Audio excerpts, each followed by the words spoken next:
Hello, welcome to another session of TESOL Methods and Materials. Today we're going to be talking about classroom management and what you as a teacher need to be looking at and focusing on when you're in the business of managing your class. First thing we're going to talk about is the physical space, and we'll talk about the teacher space and some other related issues. I was told when I entered graduate school about a research project that someone did where they took a bunch of teachers and they said, oh look, the guy across the hall, the teacher across the hall is sick, and you need to go take her place. Can you go on over there and teach that class? And the teachers then would go over there. And the interesting thing that they noted in the research was that older, and I don't mean older as an age, experienced teachers, the first thing they would do when they get there is to open all the drawers in the desk and in the cabinets to find out what they had, find out what instructions may have been available. Whereas newer teachers didn't do that, which I thought was interesting. When you're going to be teaching, you should know what your physical space is. You got to know that location. What hardware do you have? What software do you have? What's the environment like? Is it easy to hear? Is it hard to hear? Lights, windows, screens, boards. You should know about all those things because you can use them when you develop your class. So you want to be able to know what's going on in that classroom. And know what kind of seats you're going to have, what kind of seating arrangements that you can create. Depending on the type of students that you have, you may want to move the seats around. You may want to keep them, they may be immovable, but then you have to move your students around. And so there are a number of things that you can do with that as well. Check out the chalkboard, whiteboard, smartboard. What's available to you? What other equipment is in the room? Are there any OHPs? Are there computers? Is there internet access? You ought to know what the physical space is of the place that you're going to be teaching at before you get started. Then there's going to be the space where the teacher is. You need to be able to control you as a teacher.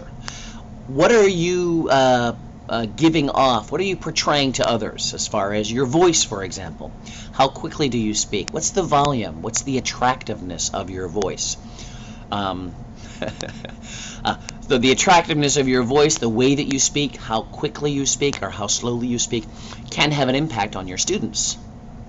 I, for example, have been told by all of my students that I talk too fast, at which point I tell them that I can talk very fast if I wanted to. I could move along faster than most people. I could talk to people like in New York if I wanted to. But at the same time, I don't want to talk too slowly to them. I wanted to let them know that my speed was quote-unquote normal, or a little faster than normal, but that if they could understand my pronunciation speed, they would be able to understand anybody's, or nearly anybody's. Part of that I've learned because I remember when I was living in Japan, I would go listen to a gentleman speak at a church every week, and when he spoke, his normal Japanese speaking style was slow and deliberate. And I got used to that. And when someone else would come in to speak, I would be lost. I couldn't understand what was going on because everybody else was speaking at a more normal, faster rate. But that's me.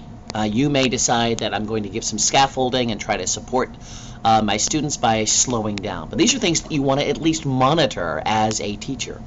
What's your speaking speed? What's how loud is it? What's the attractiveness of it? How clearly do you enunciate? Your face. Is it inviting? Is it welcoming? Or is it not happy? Is it mean? Is it frustrated? When you're there, you want to try to encourage and motivate students. Use these tools right here. Just like you'd use a whiteboard, you can use your face to encourage people to do things. Okay? Touch. Right? Are you allowed or are you supposed to be touching your students?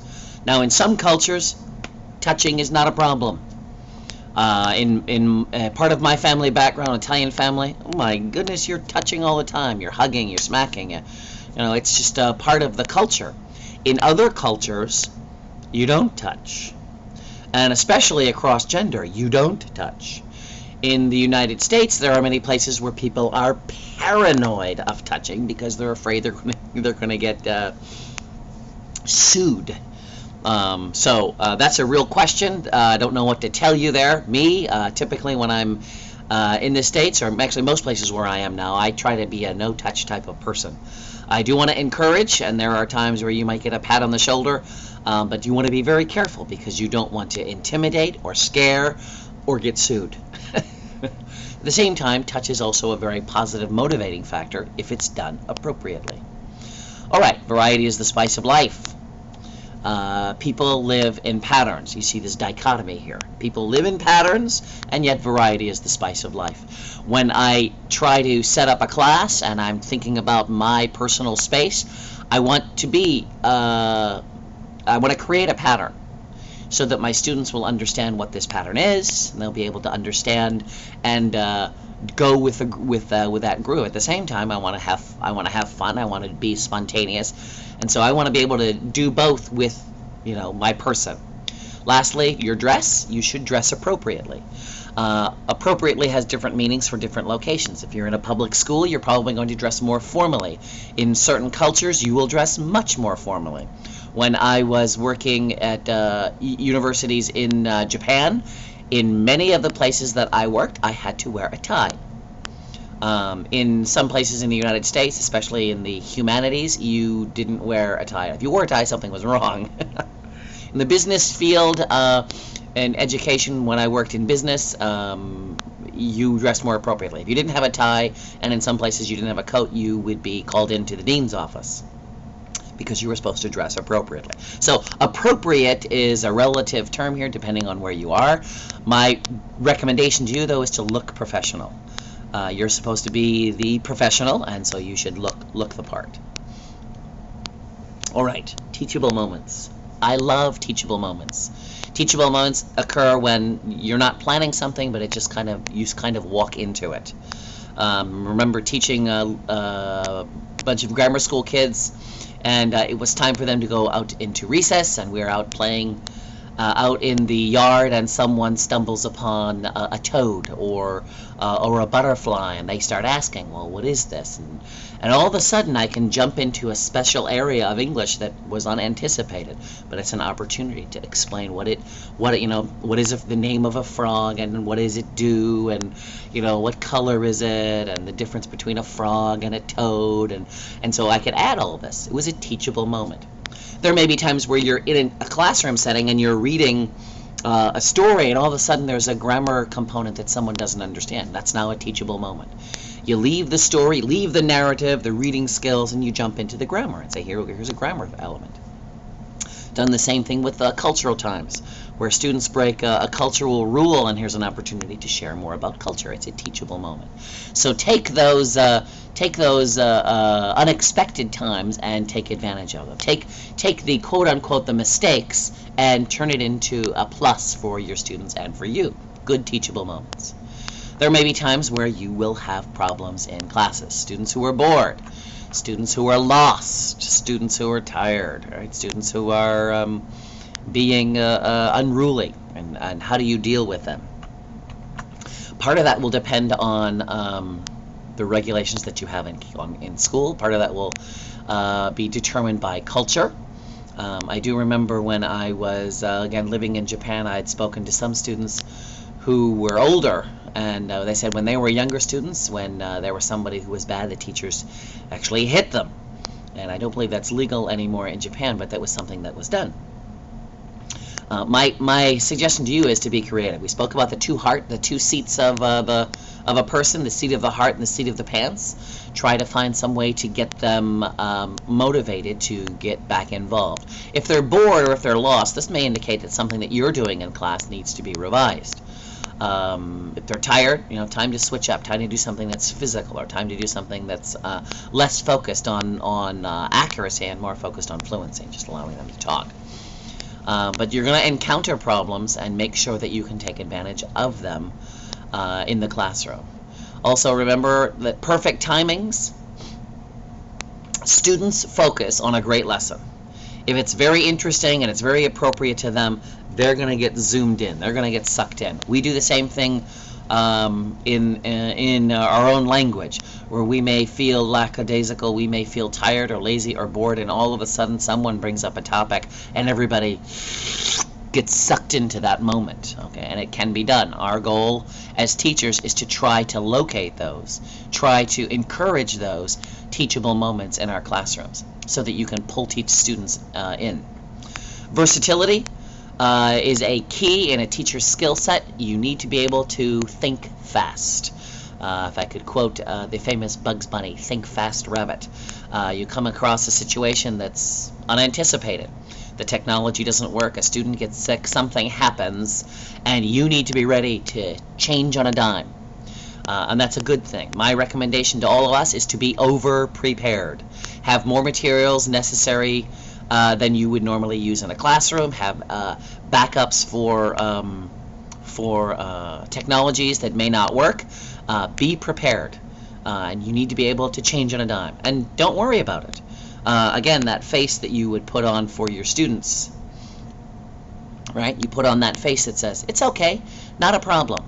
I remember when I was teaching in one school, and on Friday of a particular week, one of the teachers went into the principal and said, look, I got another job. It's a better job. It's a more permanent job. It's better for my family. I quit. And the dean, the principal of the school, he wasn't too happy, but he understood, right? We were told that Friday afternoon that someone was going to be missing and we needed to split up the classes. The following Monday, I'm teaching this class. I'm teaching all these new students. And I walk in and I explain to them that their teacher had left. And I said, but that's okay. We're going to have fun with this new arrangement. It's also something that's good for us to learn, I said to them, because things happen that sometimes are out of our control, but we can still enjoy, we can still learn from the moment. So this is part of life. Things happen, and you want to have to deal with it. So let's have a good time. And so I didn't make it a big deal. I didn't make it a negative, and the students didn't either, because I was the leader in saying, hey, it's no big deal, and things went on smoothly. Another teacher who was there was very upset, was very angry, and when he went to go teach that section of students, he was upset. And so his students became upset. So be versatile when you encounter problems, and remember that your students are either a captive audience or a paid customer.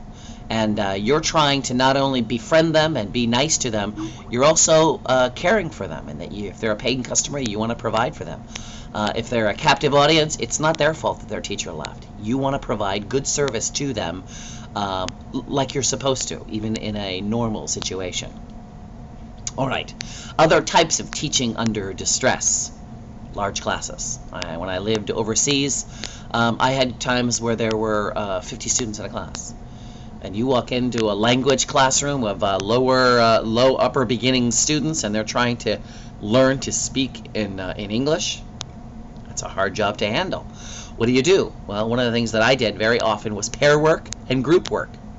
I wanted to get as much interaction in the classroom as possible. So I would go up front. I may use a student as an example so that we could model what we're supposed to be doing as far as the activity or the technique.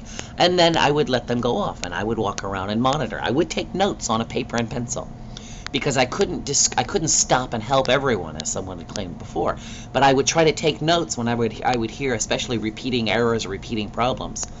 And then I would share that with the whole class later, and then we could do it again. So large classes, you want to make sure that the students feel as if they're participating, they're getting involved. So I would do a lot of pair work and group work. Different proficiencies. What happens when you have students, who have different levels? Well, one thing that first of all you need to remember is that when you say different proficiencies, every student is going to have a different proficiency in every skill. So we need to realize that there are these different levels, and so you should offer so you should be recognizing that there's going to be ups and downs even within one student. The other thing that's good to note is that you can group people together. You can put them in different groups so that one student can help the other. Iron sharpens iron. So you can put high groups with high with mid, high with low. And the lower students can then get help with the upper students, and of course the high with mid as well. So they can help each other. You have a large class, well then you can work the upper level students to help the lower level students. And of course the upper level students are also learning. They're not only getting fluency, but they're getting the ability to talk about language, to talk about differences. So there may be a case where you're forced into an English-only environment, and there are places in the United States where it's only English, and you're not allowed to speak any other languages. There are also many places, especially out west in the United States, where bilingualism is the mainstay, and so they have different types of bilingual situations. When I was living in Japan, and I had applied for several jobs, and they wanted only English, and that wasn't something that I necessarily adhered to, although I am one that wants to use as much of the target language as possible without destroying motivation. In any event, what do? You're forced to do it, but it's not necessarily the best thing. Well, in your class, I would try to set clear guidelines. Try to set guidelines of when you're requiring English and when you're not. Some teachers I know have done second language is okay during like the first 5 minutes or the last 5 minutes, and every other time, you have to speak in the target language. Encourage people to want to learn language for language sake, that internal motivation. Try to use other scaffolding tools, other relia, to help the students to understand what's going on, because the symbol or the language or the image that's being used, the thing that's being used, can be explained within their own culture and language. I'm not disagreeing that English-only environments can be useful and helpful. In fact, I would press that we should have more English than anything else, especially as we move up to the higher levels. But in order to prevent squashing of motivation and raising the affective filter to too high a level, there may be times where you want to pull back and allow for some native language speak. Compromising with the administration. When at all possible, you should try to use the related research that exists out there with the administration to show them that your policies make more sense. They may believe you, they might not believe you, but there's no need to start a war over the problems that may exist because of English only or not English only. You would also want to talk with the administration about a large class size. If you have one, try to speak to them, again, to the logic and the research of having smaller classes as a benefit for your students to learn more. If indeed they do want them to learn more, hopefully they will listen to your arguments. Again, it's not something that you want to get into a fist fight about. Okay, some other teaching under distress, disciplining your students. Feel good in your position. You got to gain respect. You need to establish guidelines. Advertise expectations and be firm but gentle. First of all, feeling good in your position. You are the teacher, whether you believe it or not. You're the one that's supposed to be in charge. You're the one that is supposed to be responsible. There are places where the responsibility has been taken from you, at least in some measure, and where you have less control over what happens in the classroom as far as discipline. But it's something that you want to try to gain. You want to try to grab that respect because your position demands it. You may not deserve it. You may not have earned it, but your position demands it. And so you need to find ways to gain that respect. Let them know who you are. Let them know that you have the knowledge, more knowledge than they do. Also let them know that if they're not going to participate, that some form of I wouldn't say punishment, some form of effect is going to result from it. I have been in schools where they allowed me to actually kick out a student. Just get out of my class. If you're not going to do what you're supposed to be doing and there's no way I can convince you, then leave. I'll just give you a 0. And I've actually done that in classes. Again, not that I wanted to.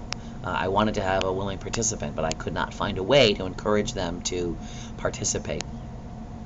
I would, ahead of time, advertise expectations. Let them know at the beginning of the semester what you expect of them and what the repercussions will be for those who do not maintain those expectations. Me, personally, I typically am strict and strong at the beginning, and I lay off later at the end sometimes. The rule is established, but that doesn't mean I can't show mercy. So I let them know that if a paper is late, it's going to get a lower grade, but that doesn't necessarily mean that I have to enforce that law. So be firm and also gentle.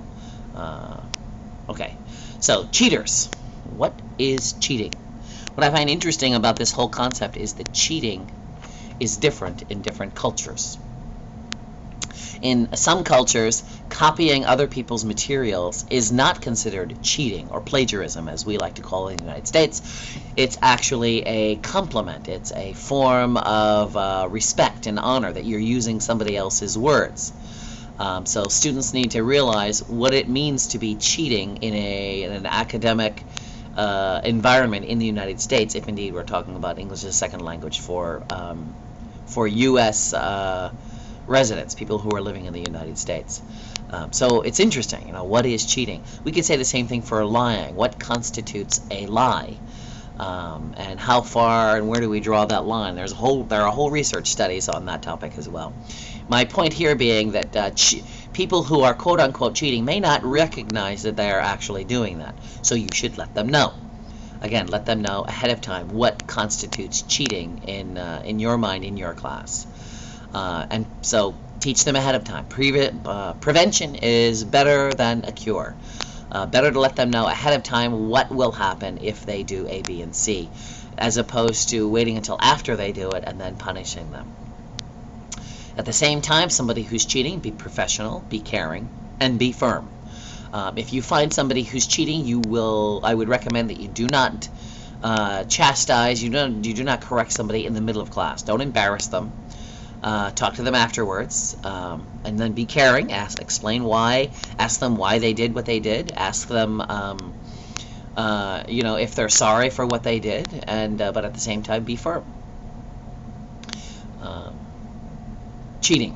It's an interesting dilemma, one that I do not enjoy having to go through, but it is going to happen. You are going to have students who will cheat, whether it's from peer pressure or fear or from some reason. It's an excellent opportunity as a teachable moment to teach morality, to teach people the value of being honest and being truthful, but it's also not fun to have to criticize and punish someone who has broken the cheating rules. All right, as a teacher, and I've already mentioned a number of these, you need to recognize that you wear many hats. So you wear the hat of boss, an advisor, right, facilitator, you're a model, you're a manager, all these different roles that you have that we've talked about in earlier sessions. And so you need to recognize you're a man or you're a woman with many hats, and that you need to wear them in a variety of times and places. Sometimes it's easier to switch hats, other times it isn't. There are some teachers who love to be a friend to their students. Yay, I just want to have a nice cushy, feely relationship. But at the same time, you are the boss. You are the person who gives grades. Additionally, some students do not like the roles of American style teachers who are more friendly and more casual. That's going to possibly be an issue. Regardless, you need to know your strengths. You need to know which hats that you do better and which ones that you don't, so that you can strengthen your weaker ones and use your stronger ones. Right? The same thing would be with the different teaching styles that you may have, whether you're more formal, whether you're more spontaneous. You should know what those are, and you should let your students know what those are, so that again, you'll be able to interact in a more positive manner in your classrooms. Some of the styles that we may have, that you may have, may be good. They may not be. Some part of it going back to an analysis of your teaching style. You ought to find out which ones are good or effective, which ones are bad or ineffective, and then you can try to do some changes.